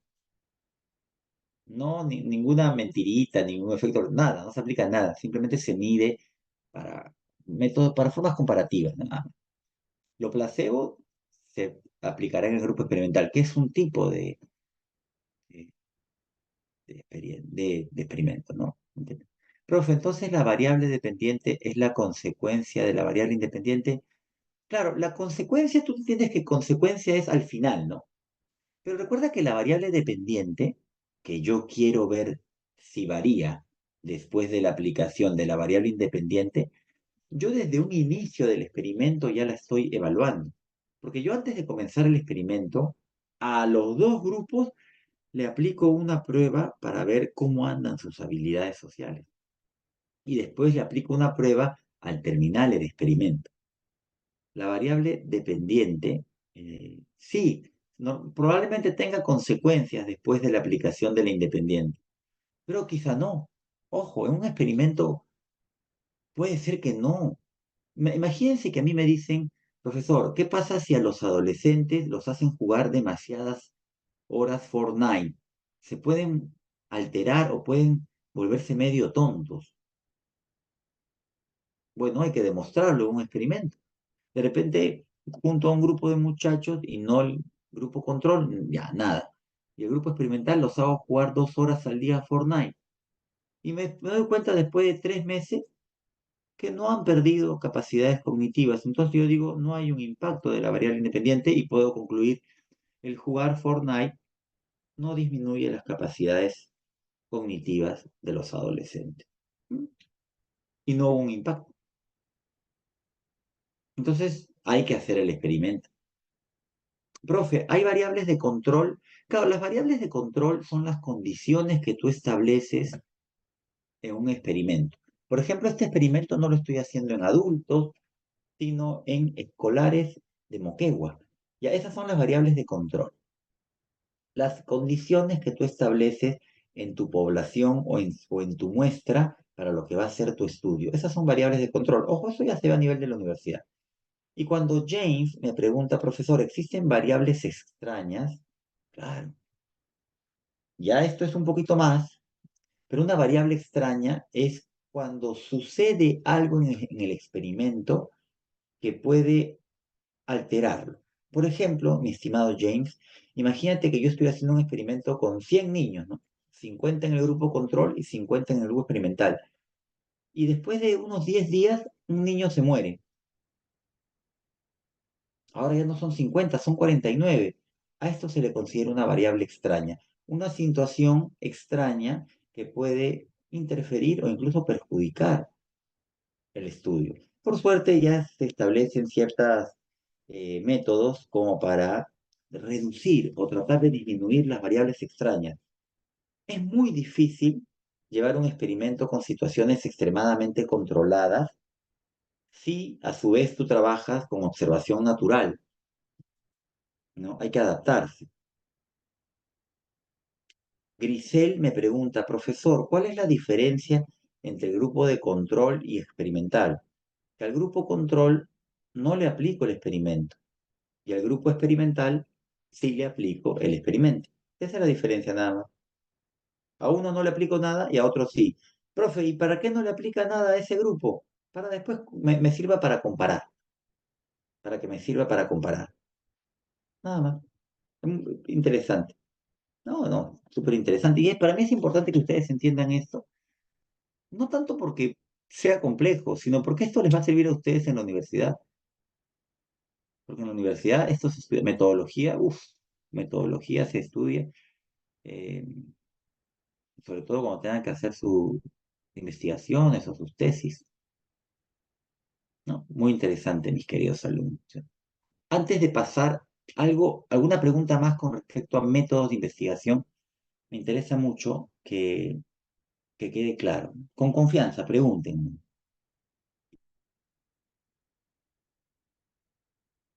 Ahora, yo les comento algo. Una vez un alumno me dijo, ok, me alegra que quede claro, solo les quiero regalar dos términos.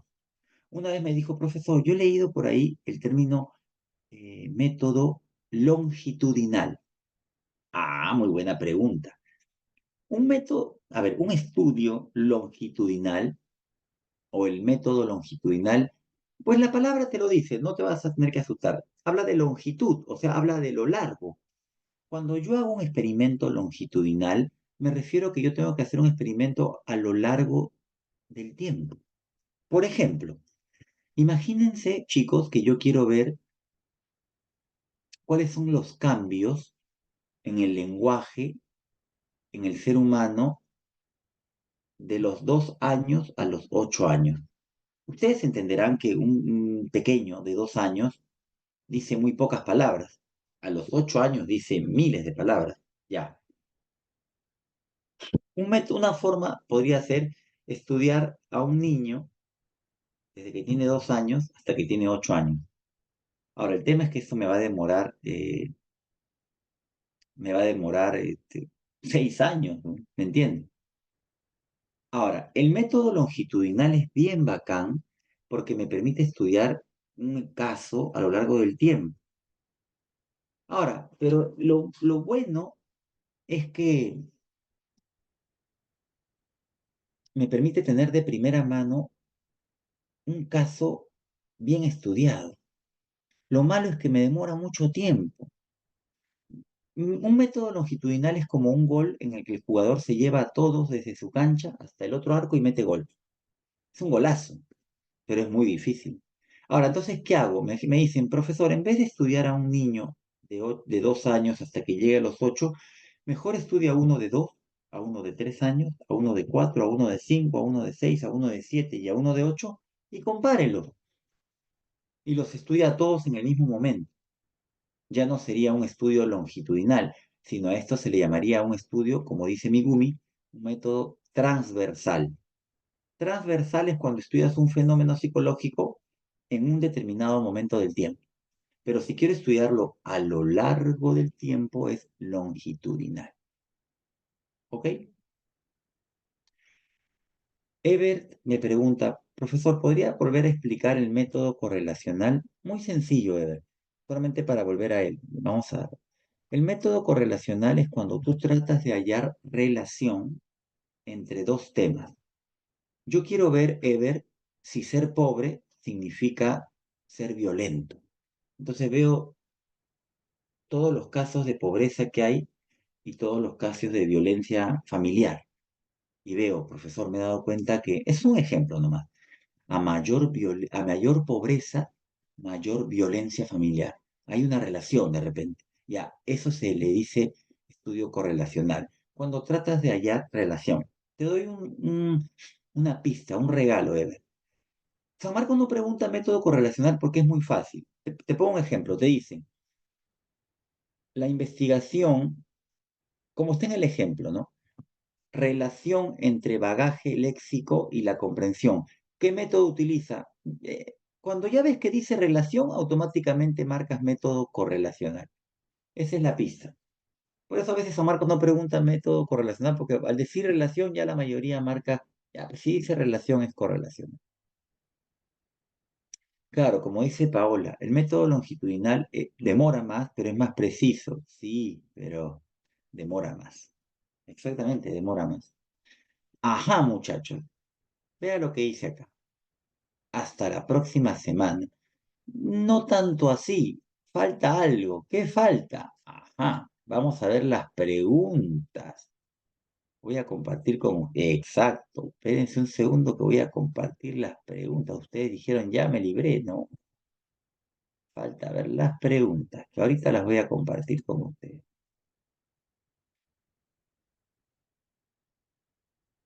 Están buenas las preguntas. Estuve viéndolas y están bastante buenas. Algunas están bastante condimentadas. A ver, ustedes me van a decir si se puede. eh, Voy a compartir un segundo. A ver.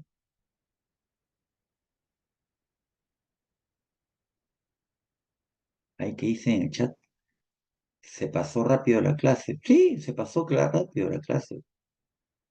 Psicología no tiene por qué ser un tema difícil, ¿eh? Y eso que para ser muy sinceros, hemos abordado bastantes cositas hoy, ¿eh? Pero La clase ahora, ojo, todavía faltan las preguntas, mi estimada Johanna. ¿Sí se ve lo que estoy compartiendo? ¿Me podrían confirmar? Bacán. Vamos con la primera pregunta. La primera pregunta tiene que ver con una lectura. A ver, déjenme ver ahí. Quiero también poder observarla ahí. Ya. Vamos a tratar de leerlo.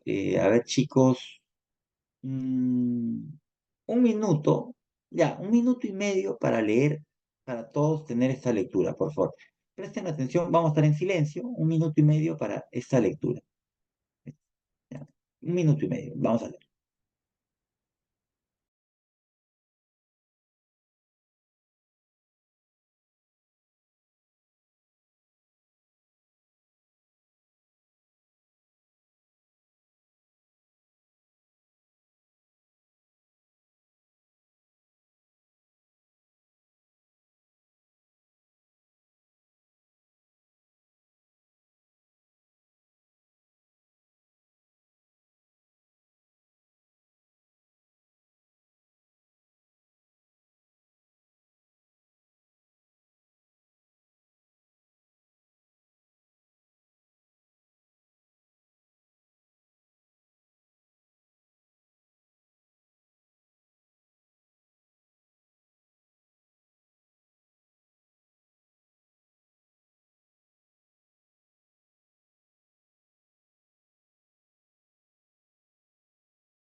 Bueno, me imagino que ya deben haber podido leer, haber leído todos este tema, ¿no? Esta lectura, que habla sobre la psicología cognitiva. Y nos dice que aparece ya en la segunda mitad del siglo XX, o sea, 1950 en adelante. Y nos habla sobre algunos de sus antecedentes psicológicos, características, en fin. Entonces vamos a la primera pregunta. Dice, de lo señalado del texto se puede colegir que, a ver, ¿cuál creen que es la clave, chicos? Lean con calma y a ver cuál creen que es la clave.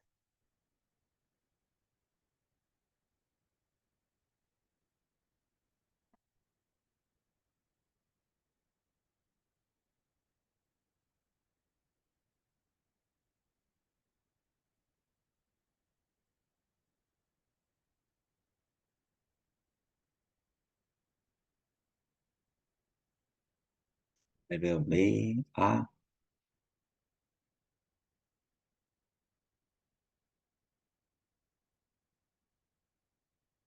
hay varias, ¿no? A ver, yo no marcaría la A.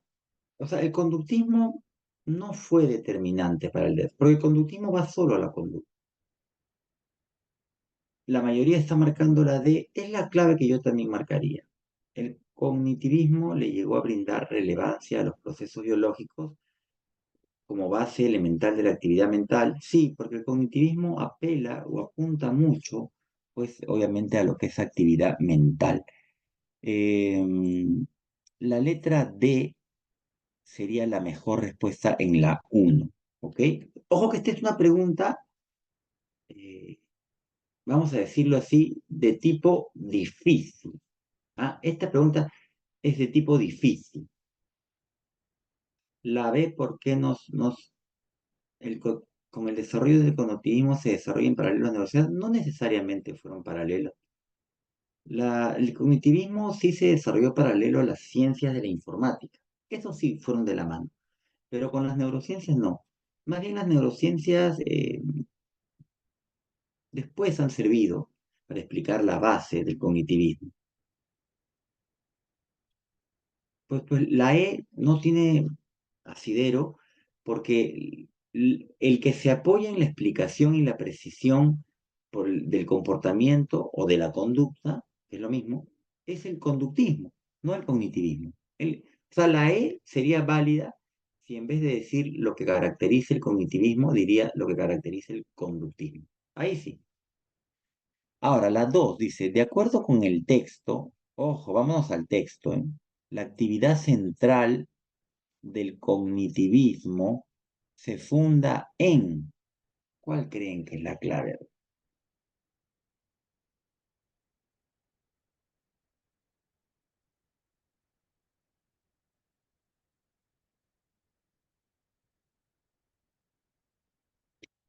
Yo no marcaría la C, porque yo les dije a ustedes que la Gestalt, yo, es más, se lo dije, fue la que se encargó de estudiar a profundidad la percepción, no el cognitivismo, la Gestalt. La respuesta es la D, el estudio de procesos internos mediadores. ¿Por qué se dice mediadores? Porque los procesos mentales están en el medio, entre lo que me pasa y cómo yo respondo ante el mundo, en el medio están los procesos mentales, que explican el por qué la persona se comporta. La 2, la mejor respuesta es la D. Vamos a dejar atrás ya esta lectura y vamos a una pregunta de relación. Estas preguntas terminan siendo muy fáciles para, para ustedes porque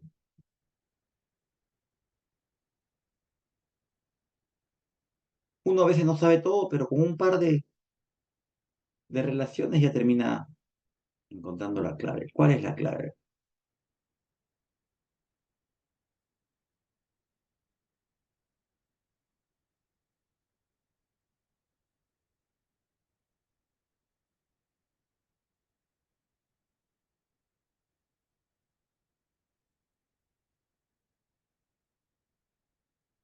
Claro, eso de las fuerzas reprimidas de la edad temprana es mucho del psicoanálisis, ¿no? Mi mamá no me quiso, mi papá me gritaba. La 4A. Las creencias o ideas son maneras de pensamiento y el pensamiento es actividad mental, cognitivo, 3B. Ni vuelta que darle. La clave de la pregunta número 3 es la B de bullying. Ojo, la B de bullying. Vamos con la 4. Hay otra pequeña lectura, por favor. Esta ya no, este es un minuto nomás. Un minuto y vemos la clave, en silencio.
¿Se animan a dar una clave ya?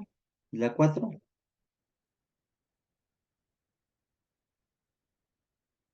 Ajá, la mayoría, miren, acá esto sí es unánime.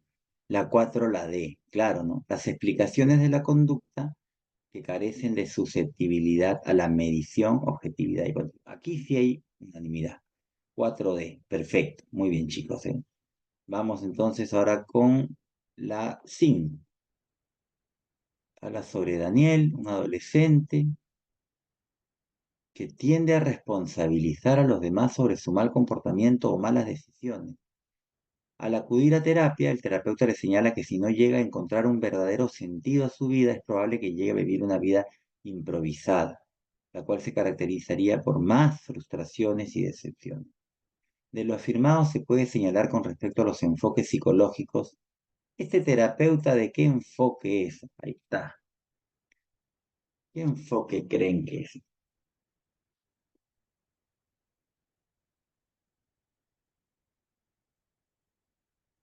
Mm. Una bonita pregunta. Esta pregunta es tipo examen, ¿eh? Tipo examen. Sí.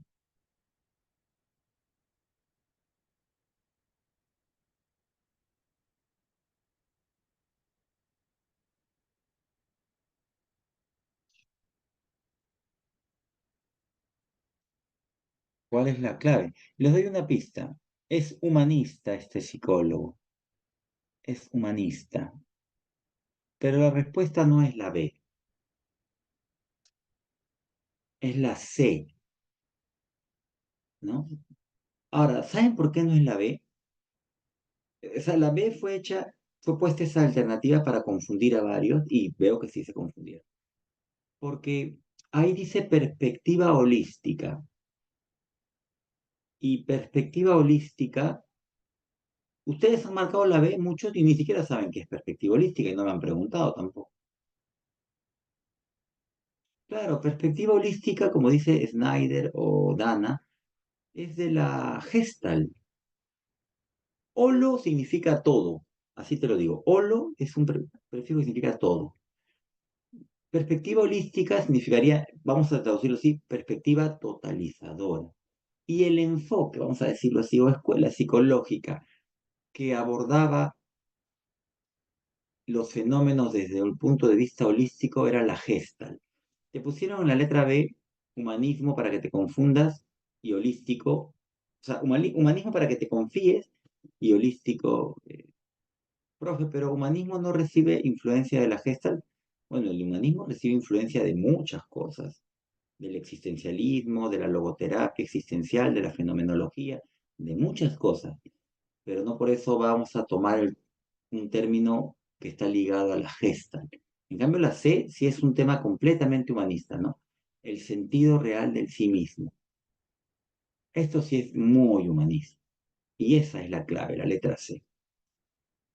Vamos con la 6. El cognitivismo fue considerada la cuarta fuerza psicológica, la cual brinda énfasis en sus estudios en la manera como el comportamiento está determinado a partir de las estructuras o construcciones mentales que cada individuo elabora. A continuación, señale la alternativa que no presenta un tema que aborda el enfoque cognitivo. ¿Quién me dice?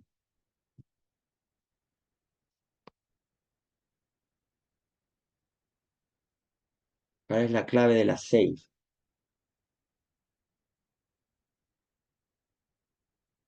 Oye, sí, ¿no? La 6 está cantado que es la letra C. Porque la C, ya, ¿y a qué enfoque más bien pertenece la letra C? ¿Quién me dice? Está fácil, ¿eh? Claro, al conductista, pues, al conductista. Claro, fácil. La 6 es la C. Eso no pertenece a la psicología cognitiva. Uy, otra lectura. Chicos, el tiempo se va a acabar, ha volado, ¿ves? Un minuto máximo, por favor. Un minuto y vemos, pasamos a ver la clave en unos segundos.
El tiempo vuela. Veamos la pregunta. De lo referido en el texto determina el valor de verdad o falsedad de las siguientes proposiciones. Vamos a ver, ¿quién me da la clave de las 7?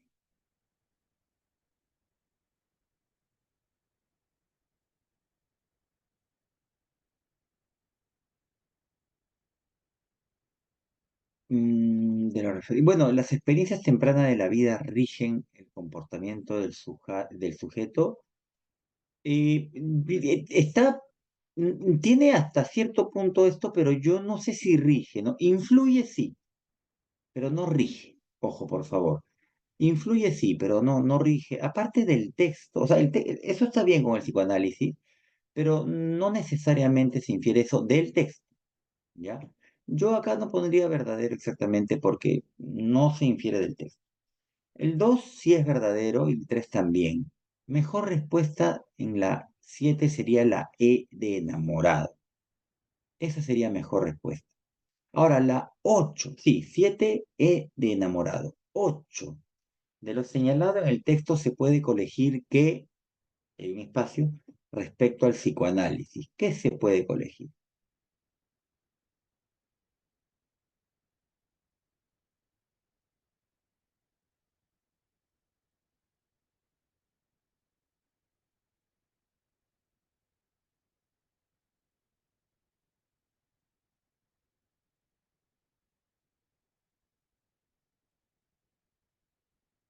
Yo les doy la pista. Mejor respuesta es la D. La D. La participación del pensamiento establecido a partir del yo, aspecto racional, juega un plano secundario en cuanto a la realización y metas dirigidas. O sea, la fuerza de mi accionar está basado en orientarme hacia el placer y el yo juega un papel secundario que es el control y la dirección que le da, más no el motor y el motivo. Una pregunta, por ahí me preguntan, ¿qué es? Hedonista es placer. Hedone es placer en griego. Profe, ¿por qué no la E? La comprensión del comportamiento se sustenta sobre principios biológicos, ya que se busca satisfacer el placer. La comprensión del comportamiento se sustenta sobre el principio biológico. No solo son biológicos, o sea, Freud no hablaba necesariamente de instintos, él hablaba de pulsiones, que tenían más de fuerza mental que de fuerza biológica, ojo. No necesariamente biológico o no necesariamente se infiere en eso del texto, ¿ya? Mejor es la D. Ahora, la 9 vamos a verla. No, ya no nos yo le voy a dar las claves, ¿eh? La 9 mis queridos alumnos, se la dejo para que ustedes la revisen, anoten ahí, es la B de bullying, ¿ok? La B de bullying, anótenlo porque lo van a revisar. Y la 10 es bueno, esto sí lo dije en clase, la D, sensaciones, sentimientos e imagen. ¿Ok, mis queridos alumnos? 9 B de bullying, anoten, y 10 D de deudas. Listo, mis queridos alumnos. Se nos acabó el tiempo y sé que tienen que ir a su receso y que lo esperan con mucha calma para comer algo. Estamos igual. Yo, mientras tanto, les mando un fuerte abrazo. Gracias por su atención. Les prometo que en la clase de psicología voy a poner siempre todo mi esfuerzo para tratar de contestar todas sus preguntas.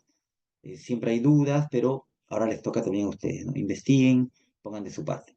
Nos vemos, ¿ya? Pórtense bien y no hagan nada que yo no haría. Chao.